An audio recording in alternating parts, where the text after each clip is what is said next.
Assalamualaikum warahmatullahi wabarakatuh. Alhamdulillahilladzi akramana bi kitabihi wa syarafana bi khitabihi wa ja'alana min ansarihi wa ahzabihi. Allahumma shalli wa sallim ala habibina sayyidina wa maulana Muhammadin wa ala alihi wa sahabatihi wa man tabi'ahum bi ihsanin ila yaumiddin. Allahumma iftah alaina hikmataka wanshur alaina rahmataka ya dzal jalali wal ikram. Allahumma iftah alaina futuhal arifin wa hifdzal mursalin wa ilhamal malaikatil muqarrabin. Amma ba'd. Para pemirsa Nuha TV dimanapun Anda berada, pertama tentunya marilah kita bersyukur kepada Allah Subhanahu wa Ta'ala. Tanpa kita minta, Allah telah menganugerahkan kepada kita pengakuan keimanan kepada Allah Subhanahu wa Ta'ala, mengakui baginda Nabi Muhammad sallallahu alaihi wasallam sebagai utusan kepada seluruh umat manusia.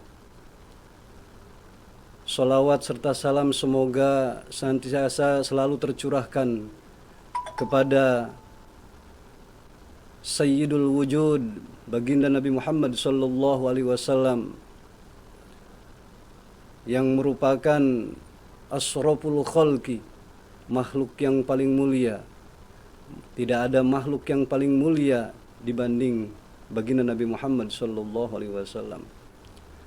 Para pemirsa Nuha TV dimanapun Anda berada, dalam kesempatan yang berbahagia ini saya akan menyampaikan kajian kitab Masail Abu Lais As-Samarqandi, masalah-masalah yang berhubungan dengan keimanan, masalah yang sangat penting diketahui oleh seluruh umat manusia, khususnya kaum muslimin.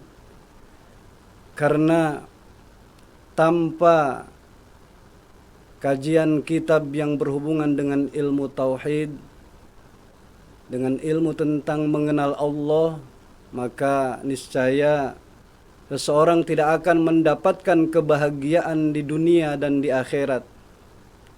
Tidak akan terhindar dari kecelakaan selamanya di dunia dan di akhirat jika dia tidak beriman kepada Allah Subhanahu wa Ta'ala.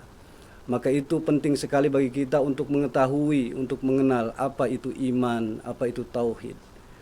Maka dari itu yang pertama tentunya yang harus kita ketahui bersama adalah apa itu makna tauhid atau definisi ilmu tauhid itu sendiri.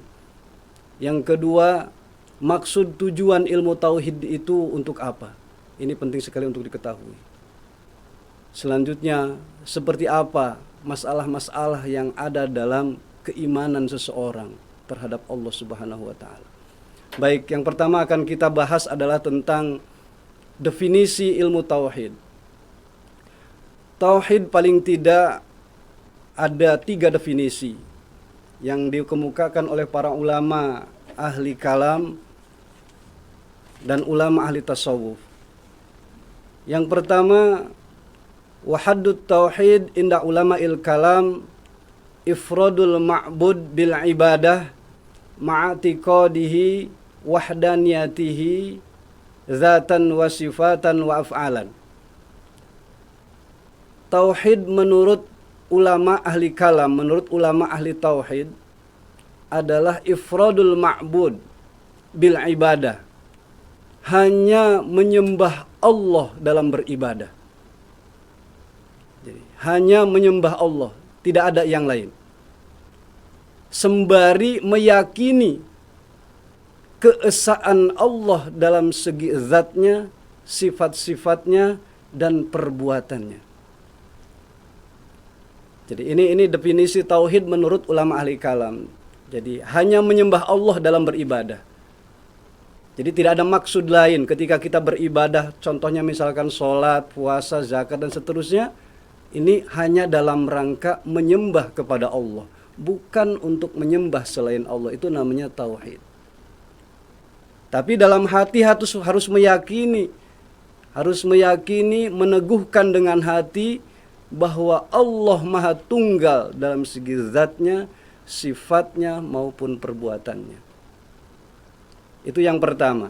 Kemudian definisi yang kedua masih menurut ulama ahli kalam adalah i'tiqadu ma yajibu lillahi wa ma yajuzu wa ma yastahilu wa ma yajibu lirrusuli wa ma yajuzu wa ma yastahilu.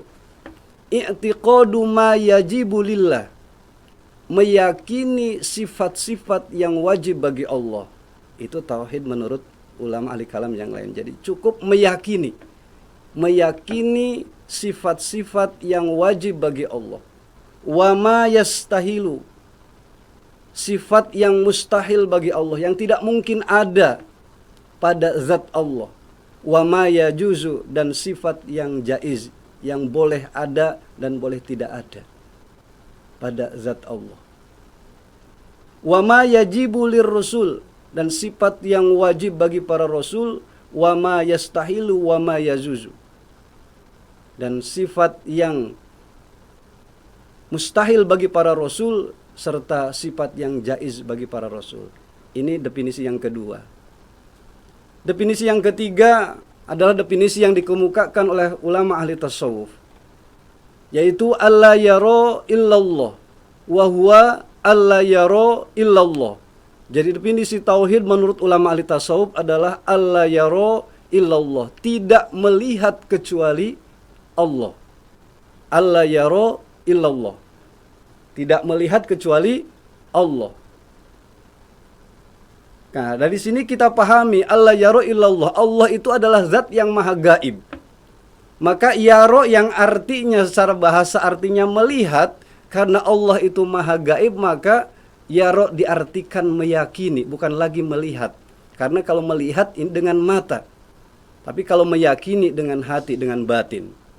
Maka di sini diartikan alla yara illallah, tidak lagi melihat kecuali Allah, hanya berarti diartikan tidak meyakini kecuali Allah. Nah, mungkin di dalam pengertian ini masih belum begitu jelas apa maksudnya. Alla yara illallah, tidak melihat kecuali Allah atau tidak meyakini kecuali Allah. Apa itu maksudnya? Nah, di sini Imam Nawawi Al-Bantani menjelaskan wa ma'nahu anna kulla fi'lin wa harakatin wa sukunin waqi'un dzalika fil kauni faminallahi wahdah la syarikalah la yarawna li ghairihi ta'ala fi'lan aslan. Menurut Imam Nawawi, maksud daripada alla yara illallah, tidak melihat kecuali Allah, adalah anna kulla fi'lin. Jadi maknanya tidak melihat kecuali Allah, maksudnya adalah anna kulla fi'lin, setiap perbuatan, wa harokatin gerak, wa sukunin dan diam, waqi'un dzalika fil kaun, yang terjadi di alam jagat raya ini. Jagat raya ini berarti dari mulai langit sampai ke bumi, dari utara, selatan, barat, timur, jagat raya pokoknya selain Allah itu faminallahi wahdah. Jadi segala tindakan, perbuatan, gerak, diam yang terjadi di alam jagat raya ini faminallahi wahdah, semuanya dari Allah Subhanahu wa taala. Wahdah, hanya Allah, berarti yang berbuat hanya Allah, yang bergerak hanya Allah, yang mendiamkan Allah, yang lain tidak ada. Wahdah, la syarikalah, tidak ada yang ikut campur, ikut membantu sedikit, banyak, ataupun setengah-setengah, tidak ada. La syarikalah.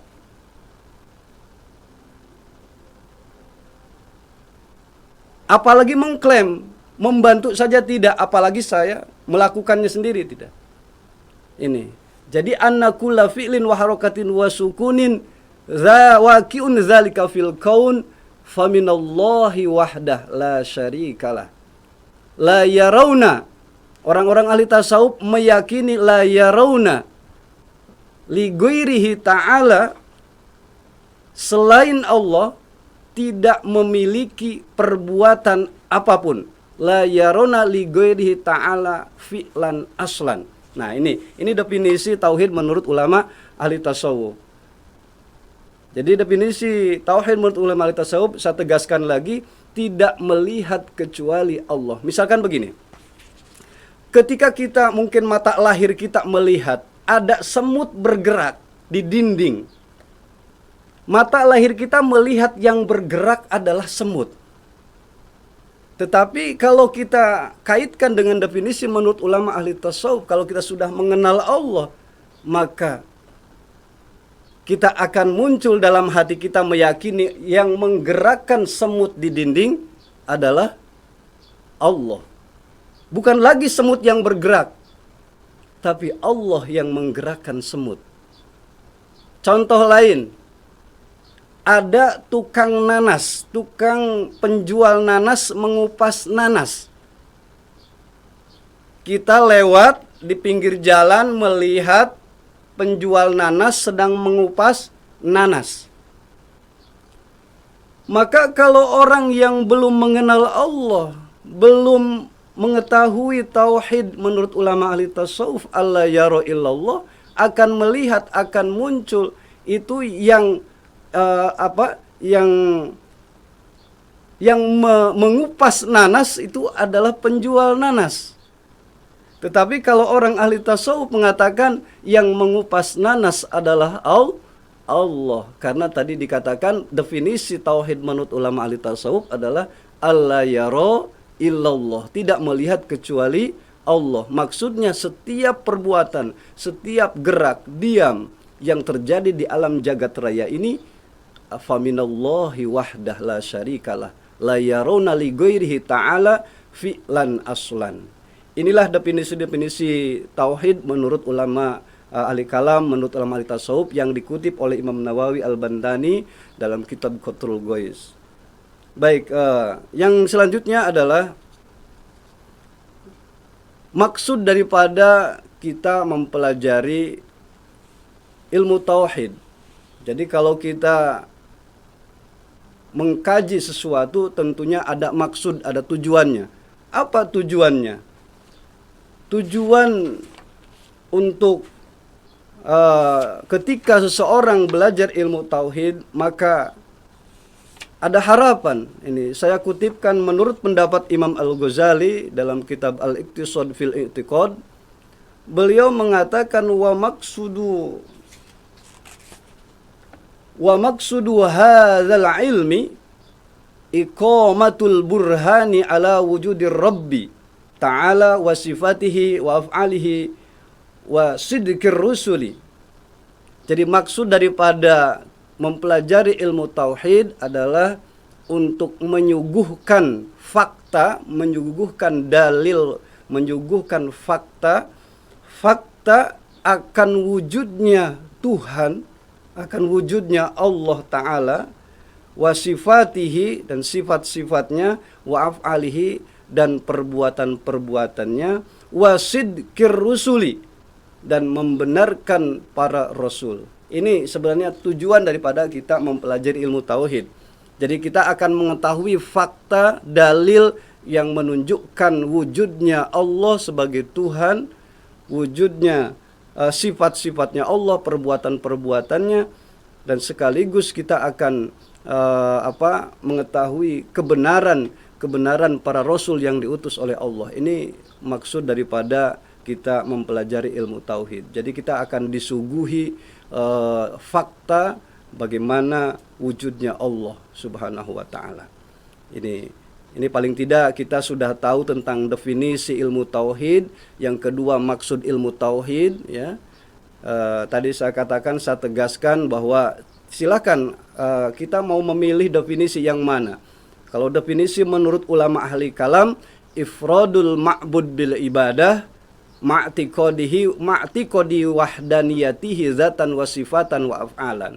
Jadi hanya menyembah Allah dalam beribadah disertai dengan meyakini tunggalnya Allah dalam segi zatnya, sifatnya maupun perbuatannya.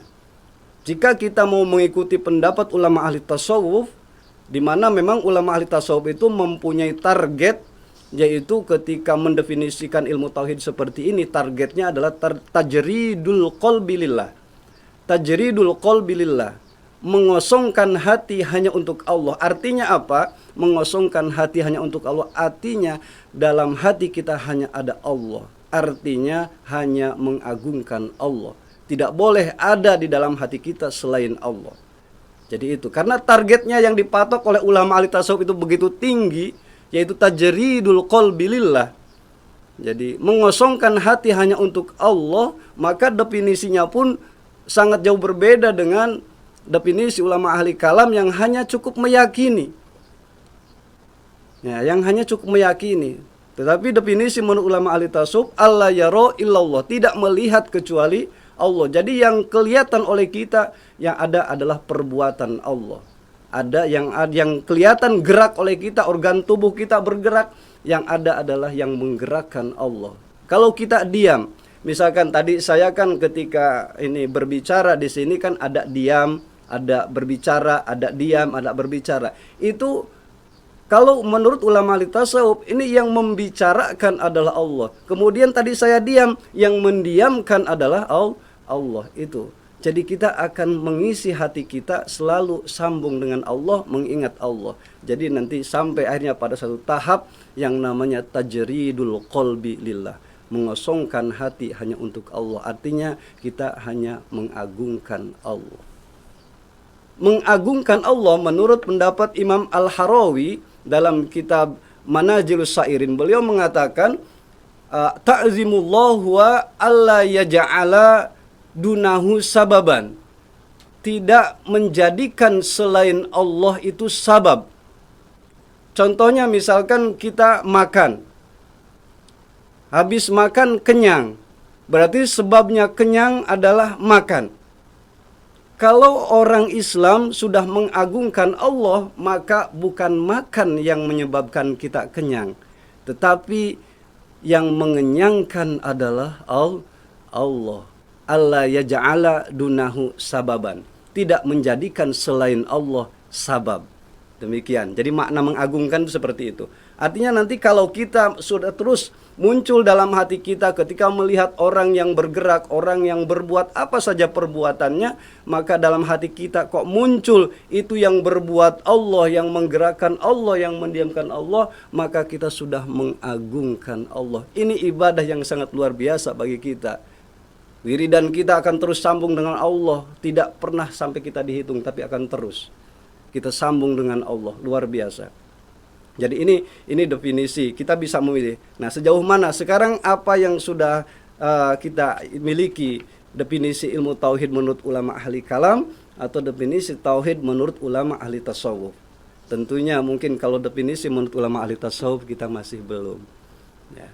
Karena ini memang perlu terus belajar, perlu ta'alluq bidzalikat tauhid, perlu sambung dengan pengertian tauhid seperti ini. Demikian definisi tentang ilmu tauhid, kita sudah tahu maksud daripada ilmu tauhid. Nah, selanjutnya kita akan mulai masuk pada kajian tentang seputar ilmu tauhid, yakni saya ambilkan kitab Masailu Abi Al-Lais, Masail Abu Lais yang mengkaji tentang keimanan, tentang rukun-rukun iman dan lain sebagainya. Bismillahirrahmanirrahim. Bismillahirrahmanirrahim. Alhamdulillahirabbil alamin wal aqibatu lil muttaqin wassalatu wassalamu ala sayyidina Muhammadin wa alihi wa ashabihi. Abu Lais As-Samarqandi adalah seorang faqih, seorang ahli fikih, punya karangan kitab yang namanya Tanbihul Ghafilin. Beliau seorang ahli hadis, seorang ahli tafsir yang sangat terkenal. Nah, beliau punya ngarang kitab kecil yang namanya Masailu Abi Lais, catatan-catatan masalah yang ditulis oleh Imam Abu Lais. Pertama beliau di sini memulai kajiannya, memulai kitabnya dengan mengucapkan Bismillahirrahmanirrahim. Ini menurut Imam Nawawi, menurut Imam Nawawi Al-Bantani, Bismillahirrahmanirrahim. Kenapa di dalam Bismillahirrahmanirrahim, di dalam basmalah itu hanya ada nama Allah, Ar-Rahman dan Ar-Rahim. Ini beliau mengatakan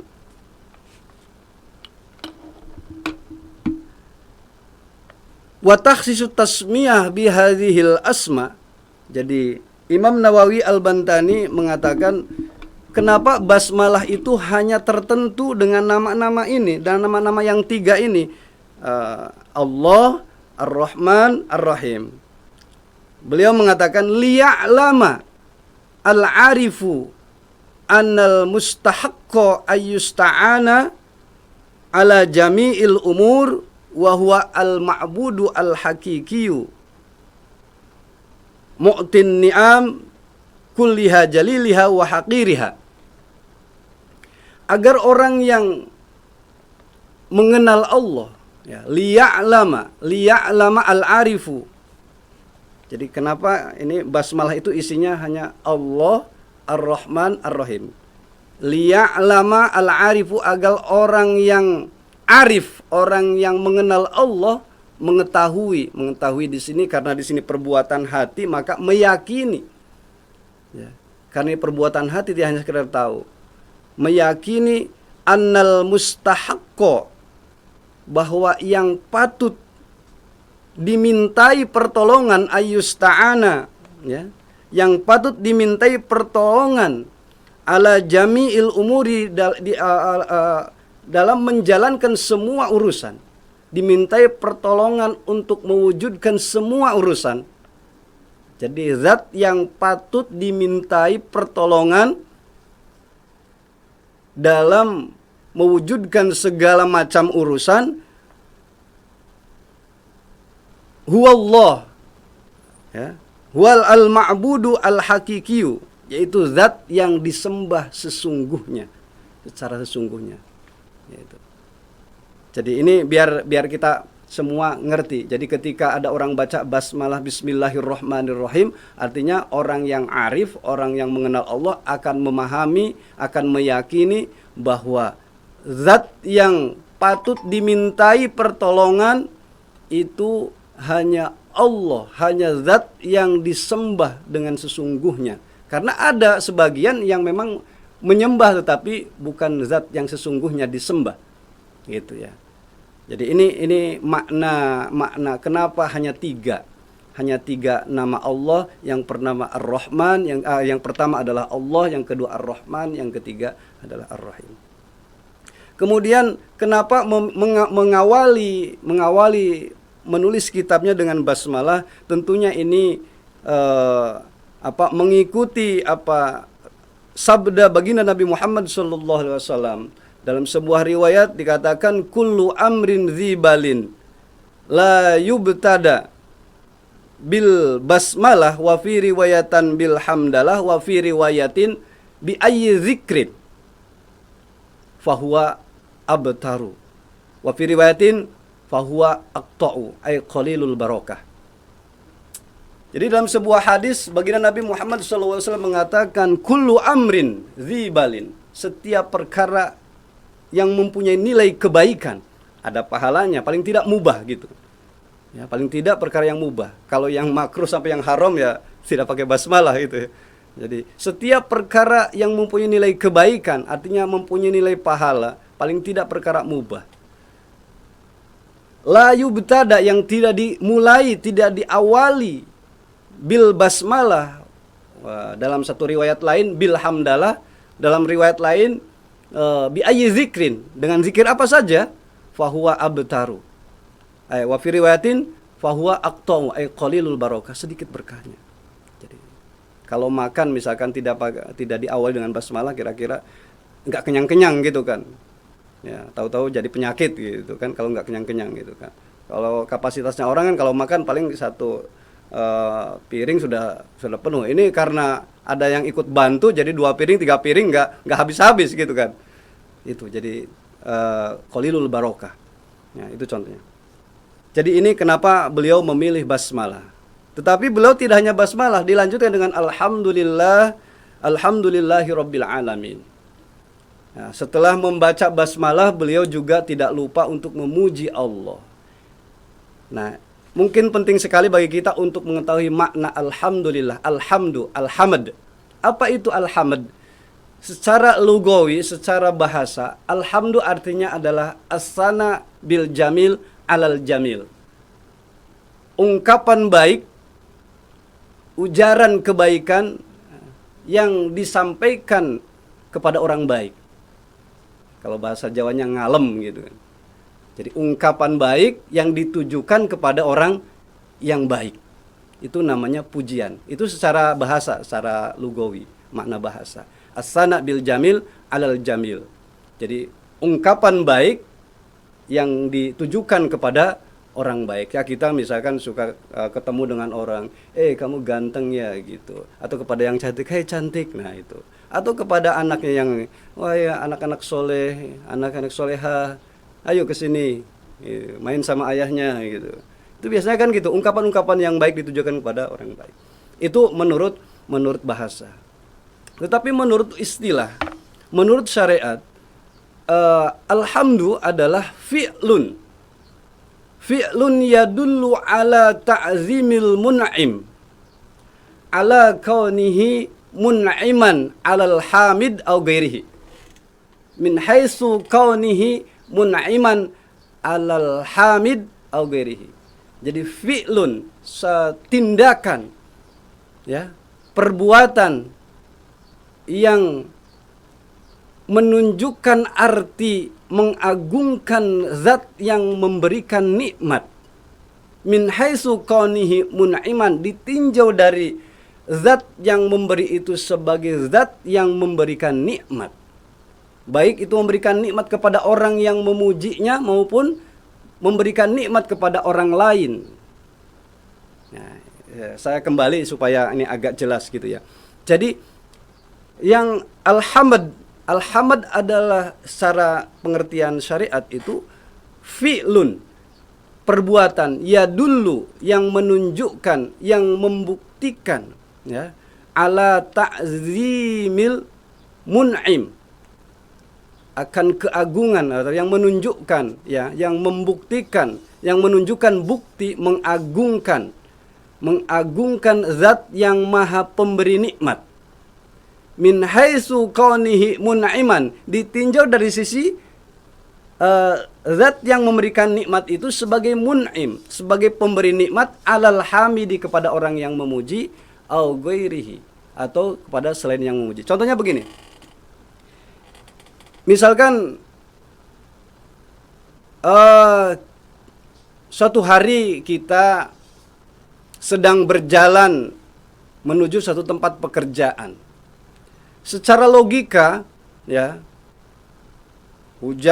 habis hujan jalanan licin gitu ya. Secara logika, karena di jalan di situ berlubang. Secara logika, karena jalannya berlubang, posisinya habis hujan, kemudian ngebut. Nah, secara logika di tengah perjalanan, karena ada orang yang sembrono dalam menggunakan jalan, hampir saja tertabrak kendaraan. Tetapi di situ ternyata kita masih selamat. Nah, selamatnya kita itu adalah satu kebaikan, satu anugerah, sehingga kita memuji alhamdulillah selamat. Nah, itu berarti mengagungkan Allah, karena Allah yang maha pemberi kepada orang yang memuji tadi. Atau ada kalanya Allah memberikan anugerah kepada orang lain, tetapi yang memuji orang lain. Misalkan Mas Haris gitu ya. Mas Haris selesai melangsungkan akad nikah. Nah, pernikahan adalah satu anugerah, satu ibadah yang sangat besar. Maka akhirnya saya bersyukur kepada Allah. Alhamdulillah Mas Haris sudah ada yang punya. Nah, ini berarti kan Mas Haris dapatkan anugerah dari Allah, tapi yang muji saya. Padahal nikmatnya diberikan kepada Mas Haris. Nah, itu namanya mengagungkan Allah atas nikmat yang telah diberikan kepada orang lain. Ya. Tadi saya mengagungkan Allah, menyebut alhamdulillah karena anugerah yang telah diberikan kepada saya, itu nikmat keselamatan. Nah, jadi sekali lagi kita semua harus tahu. Jadi kadang-kadang kita tidak tahu makna alhamdulillah itu apa. Jadi kita sudah tahu bahwa maksud daripada alhamdulillah adalah tindakan yang memang menjadi bukti mengagungkan, ya. Tindakan kita ini ada tanda-tanda mengagungkan Allah atau tidak. Kalau tindakan kita ada tanda mengagungkan Allah, maka itu namanya alhamd atau pujian. Jadi pujian Allah berarti bisa berupa lisan, bisa berupa perbuatan anggota lahir, bisa di dalam hati. Ya. Dengan lisan mengucapkan alhamdulillah. Karena tadi kan perbuatan kan bisa lisan, bisa hati, bisa organ tubuh, bil jawarih gitu bahasanya. Nah, salah satu contoh misalkan kita bilisan, ketika kita selamat dari kecelakaan langsung otomatis alhamdulillah. Dalam hati meyakini yang menyelamatkan saya bukan karena orang lain, bukan karena apa, yang menyelamatkan saya adalah Allah. Berarti sudah mengagungkan Allah dalam hati, berarti sudah memuji Allah. Itu berarti bil jinan, ya, memuji Allah bil jinan. Jadi dalam hati meyakini yang menyelamatkan saya bukan saya, yang menyelamatkan saya dari kecelakaan adalah Allah, maka berarti kita sudah memuji Allah dengan hati. Kalau sampai meyakini seperti itu. Nah, selanjutnya, memuji Allah, mengagungkan Allah juga bisa dengan al-amal bil arkan, dengan anggota tubuh, bil jawarih, dengan mata, dengan telinga, dengan semuanya anggota-anggota tubuh kita gunakan, yaitu memuji dengan Allah dengan anggota tubuh. Ya. Jadi ini makna pujian yang harus kita tahu. Rabbil alamina, yang menguasai, yang mengatur semua makhluk, ya, menjadi Tuhan semua makhluk, ya, yang ada di alam dunia ini, semuanya Tuhannya Allah. Jadi Allah itu adalah Tuhan semua alam, ya, semua, baik itu jin, manusia, malaikat, lain sebagainya, semuanya Tuhannya adalah Allah. Jadi ini harus diyakini oleh kita, Allah itu adalah Tuhannya semua alam. Hanya nanti bedanya, kalau kita sebagai seorang muslim, ya tentunya kita mengakui bahwa Allah itu Tuhannya. Jadi cuma mereka yang non muslim tentunya tidak mengakui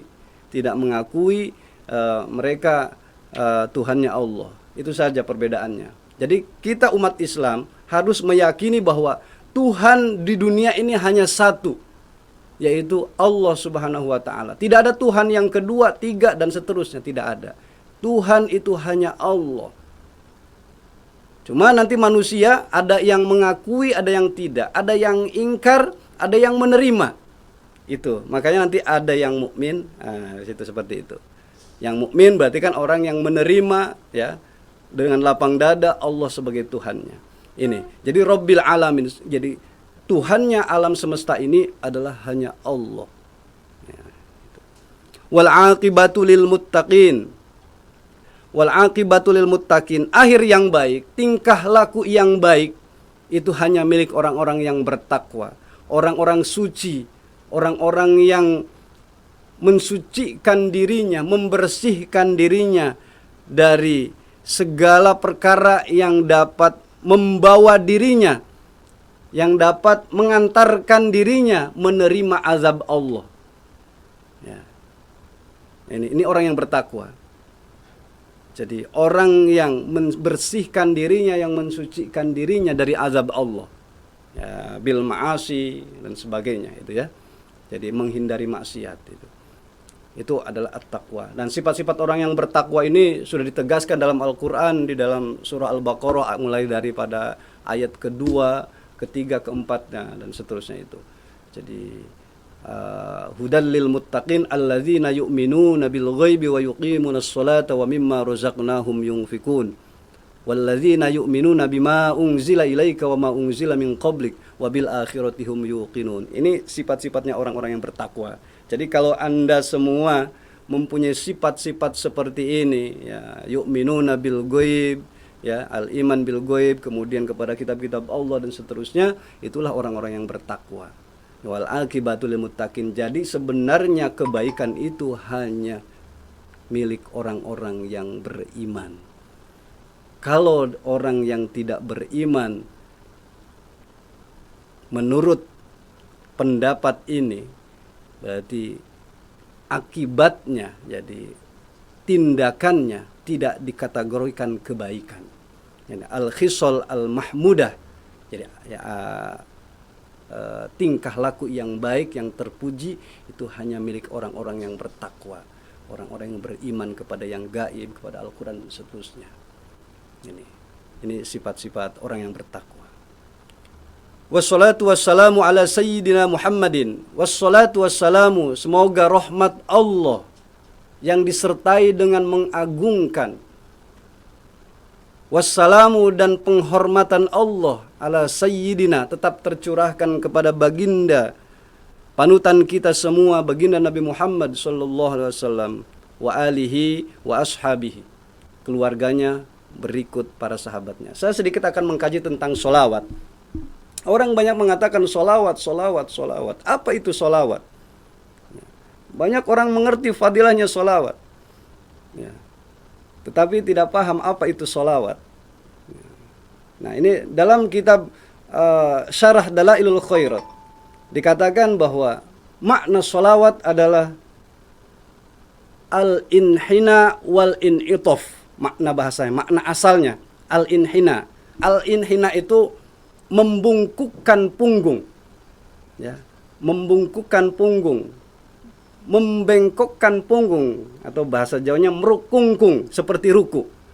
Nah, itu al-inhina.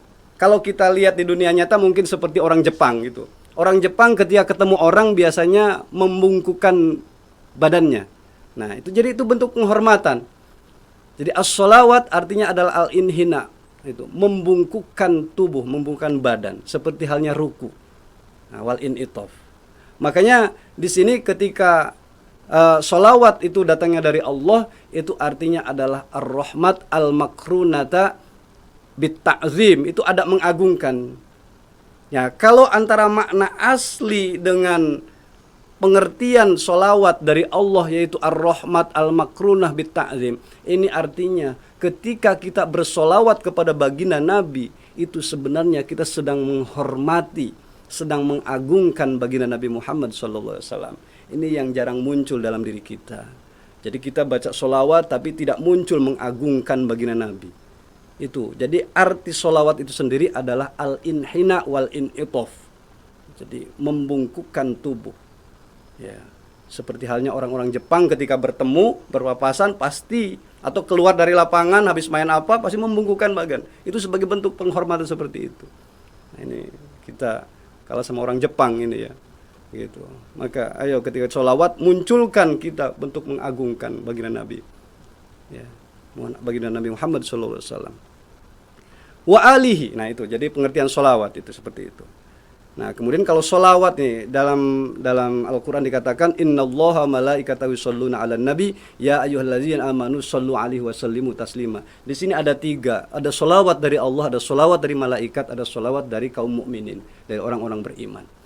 Maka para ulama di sini terjadi perbedaan pendapat. Ada yang mengatakan sholawat Allah, sholawat malaikat sama saja gitu. Ada yang memang memilah-milah, tidak sama.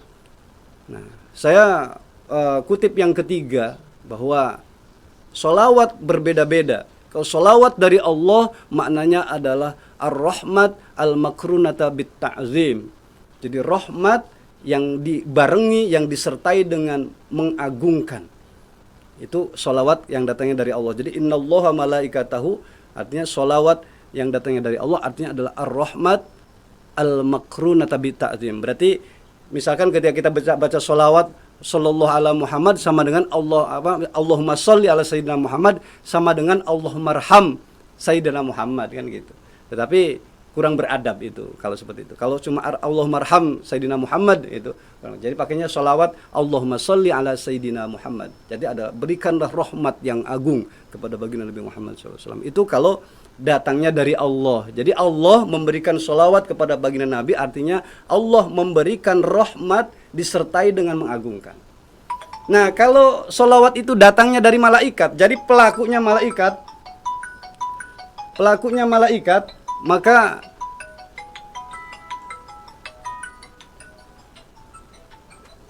diartikan bukan lagi sholawat itu rahmat, Tetapi maknanya adalah al-istighfar, memohon ampun kepada Allah. Ya, memohon ampun kepada Allah. Seperti tertuang dalam sebuah hadis dikatakan, innal malaikata tusolli 'alal musolli madama fi musallahu wa ma lam yahdus. Ya. Innal malaikata tusolli, sesungguhnya malaikat itu tusolli, bersolawat, 'alal musolli, kepada orang yang sholat. Kepada orang yang sholat, orang yang sholat selama dia masih di tempat sholat dan selama dia belum hadas. Nah ini, nah tusolli di sini maknanya adalah al-istighfar, jadi memohon ampun. Jadi innal malaikata tusolli, sesungguhnya malaikat itu bersolawat, maksudnya adalah malaikat memohonkan ampun kepada Allah untuk orang yang sholat selama orang yang sholat tersebut masih duduk, ya, masih duduk di tempat sholatnya dan masih belum hadas. Itu, ya, itu sholawat yang bermakna istighfar. Kalau sholawat selain dari Allah dan malaikat, itu namanya ad-du'a, ya, berdoa itu, ya. Itu. Baik, selanjutnya wa alihi wa ashabihi. Ali ini, wa alihi itu ada yang masyhur mengatakan wa alihi itu ada 4 saja, yaitu Sayyidah Fatimah, Sayyidina Ali, Sayyidina Hasan Husain, itu namanya Ali. Makanya dikatakan innama yuridullahu liyudhiba ankumur rijza ahlal baiti wa yutahhirakum tathira. Dalam sebuah riwayat dikatakan ketika ayat ini turun, baginda Nabi Muhammad SAW memanggil Sayyidina Ali, memanggil Sayyidah Fatimah, memanggil Sayyidina Hasan Husain, dan mengatakan, Allahumma haula'i ahli baiti. Ya Allah, mereka ini yang 4 adalah ahli baitku. Nah ini, jadi ahli bait di sini adalah, ali di sini adalah maknanya kalau secara makna khusus adalah sahabat Ali, Sayyidah Fatimah, Sayyidina Hasan dan Husain, itu Ali. Wa ashabihi, dan para sahabatnya baginda Nabi Muhammad sallallahu alaihi wasallam.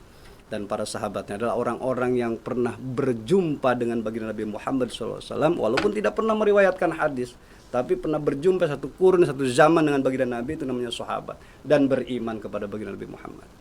Ya, saya kira demikian kajian di pagi hari ini. Semoga Allah memberikan pertolongan kepada kita untuk tetap mengukuhkan tauhid kita kepada Allah di dalam hati kita. Apalagi Allah memberikan pertolongan kepada kita sehingga kita bisa menerapkan tauhid menurut ulama ahli tasawuf, alla yara illallah. Demikian yang dapat saya sampaikan. Wal afu minkum. Wassalamualaikum warahmatullahi wabarakatuh.